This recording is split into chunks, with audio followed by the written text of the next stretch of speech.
Everyone knows Dracula, the vampire who drinks blood in the dark. But what if the real man behind the legend was even more terrifying? Not a monster from fiction, but a real ruler. A prince so brutal that entire forests were filled with impaled bodies. A man feared by kings, armies, and even the Ottoman Empire. His name was Vlad III. History remembers him as Vlad the Impaler. And the horrifying truth is, Dracula was inspired by him. Vlad was born in 1431 in Wallachia, a small kingdom located in modern-day Romania. At the time, Europe was in chaos. The Ottoman Empire was expanding rapidly, conquering lands across Eastern Europe. Wallachia stood directly in their path. Vlad's father belonged to a powerful order called the Order of the Dragon, created to defend Christianity against the Ottomans. That's where the name Dracula came from. And Vlad became known as Dracula, meaning son of Dracula, or son of the dragon. As a child, Vlad witnessed violence everywhere. But his life became far darker when his father handed him over to the Ottomans as a hostage. For years, Vlad lived inside the Ottoman court alongside his younger brother. There he learned warfare, politics, and terrifying methods of punishment. Many historians believe this period changed him forever, because when Vlad finally returned home, he was no longer just a prince. He was becoming something far more dangerous. After years of political chaos and betrayal, Vlad finally seized the throne of Wallachia in 1456, and once he gained power, he ruled through fear. Vlad believed terror was the only way to control people. His enemies disappeared. Criminals were executed brutally. Corrupt nobles who betrayed previous rulers became his first targets. According to legend, Vlad invited hundreds of nobles to a massive feast. They ate, drank, and celebrated, until Vlad suddenly locked the doors. The older nobles were impaled immediately. The younger ones were forced into brutal labor camps. Nobody was safe. Not thieves, not rivals, not even foreign ambassadors. One story claims that when Ottoman ambassadors refused to remove their turbans before Vlad, he ordered the hats nailed directly onto their heads. Whether every story is true remains debated. But one thing is certain. Vlad wanted fear to spread faster than armies. And soon, his favorite method of execution would make him infamous across Europe. Vlad's most horrifying punishment was impalement. Victims were forced onto giant wooden stakes that slowly pierced the body. Death could take hours, sometimes even days. The goal wasn't just execution, it was psychological terror. Vlad displayed impaled bodies publicly to warn enemies what would happen if they opposed him. And according to historical accounts, he used this method on thousands of people. The most terrifying moment came in 1462. The Ottoman Sultan Mehmed II marched toward Wallachia with a massive army. Vlad knew he couldn't win through numbers alone, so he used fear as a weapon. As Ottoman soldiers advanced, they found burned villages, poisoned wells, and diseased corpses. Then they reached the city of Targovishta. What they saw, to many Europeans, Vlad was a monster. German writers described him as a madman who enjoyed torture and death. Stories claimed he ate while surrounded by dying victims. Some even said he dipped bread into blood. But in Romania, many people saw him differently.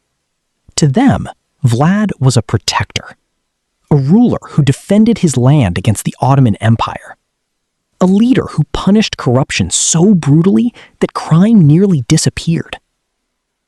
One Romanian legend tells of a golden cup placed in the town square. Anyone could drink from it, but nobody dared steal it, because everyone feared Vlad's punishment. So who was he really? A psychopath? A hero? Or simply a ruler shaped by one of the most violent periods in history? The answer may be all three. Centuries after Vlad's death, author Bram Stoker searched for a name for his vampire villain. That's when he discovered the name Dracula.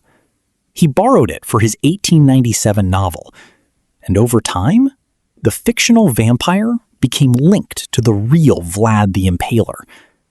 Ironically, Vlad probably never drank blood, but the connection was too powerful to ignore. A ruler associated with death, dark castles, fear, and rivers of blood. Hollywood transformed Vlad into an immortal monster, but the real man may have been even scarier. Because unlike Dracula, Vlad the Impaler truly existed. As Vlad's power grew, so did the terrifying stories surrounding him. Some may have been exaggerated by enemies, others were likely true, but all of them spread fear across Europe. One legend claimed Vlad once invited beggars, the sick and the poor, to a giant feast.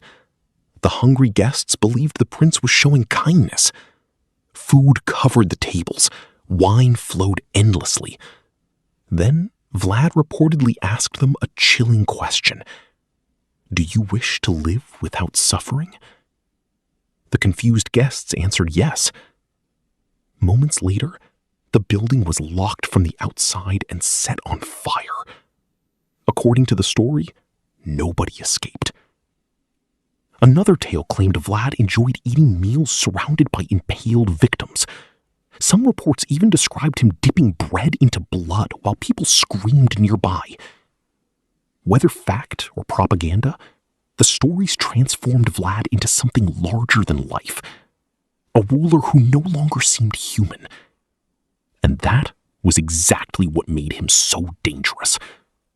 Because fear spreads faster than armies, and Vlad understood that better than anyone. Massive Ottoman army camp at night, flaming arrows streaking across darkness, soldiers panicking, horses running through fire. Epic medieval war atmosphere. Narration. In 1462, the Ottoman Empire decided Vlad had become too dangerous to ignore. Sultan Mehmed II, the conqueror of Constantinople, marched toward Wallachia with a massive army. Some historians believe the Ottomans had over 60,000 soldiers. Vlad had only a fraction of that number. In a normal war, he would have been destroyed. So Vlad chose psychological warfare instead. As Ottoman forces advanced, they found empty villages, burned crops, poisoned wells, diseased corpses left behind intentionally. Vlad wanted the enemy exhausted, hungry, and terrified before the battle even began. Then came the infamous night attack. Under complete darkness, Vlad and his soldiers infiltrated the Ottoman camp. Chaos exploded instantly. Flames lit up the night sky. War cries echoed everywhere. Ottoman soldiers attacked each other in confusion, unable to see who was friend or enemy. Horses smashed through tents. Bodies covered the ground. Vlad's ultimate goal was simple: kill Sultan Mehmed himself. Although the assassination failed, the attack terrified the Ottoman army. But the true horror came the next morning. When the Ottomans approached Targovishte, they discovered Vlad's infamous forest of the impaled. Thousands of bodies displayed on wooden stakes, rotting beneath the rising sun. Even battle-hardened soldiers were horrified. According to historical accounts, the Sultan himself was deeply shaken. Vlad had turned fear into a weapon powerful enough to stop empires. But terror alone could not protect Vlad forever. Political enemies surrounded him from every side. Many Wallachian nobles secretly hated him. The Ottomans supported Vlad's younger brother, Radu, against him. Eventually, Vlad lost power and was imprisoned for years. Though he later returned briefly to reclaim the throne, his final reign was short. In 1476, Vlad the Impaler died during battle, or possibly through assassination. Historians still debate the exact details. Some legends claim his head was cut off and sent to the Ottoman Sultan as proof of death. The man who ruled through fear met a violent end himself. But death would not erase his name.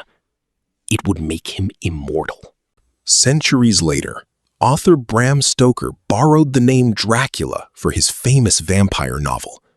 And over time, fiction and reality became intertwined. The vampire Dracula became a global horror icon.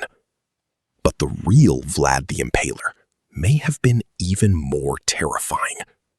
Because unlike vampires, he truly existed.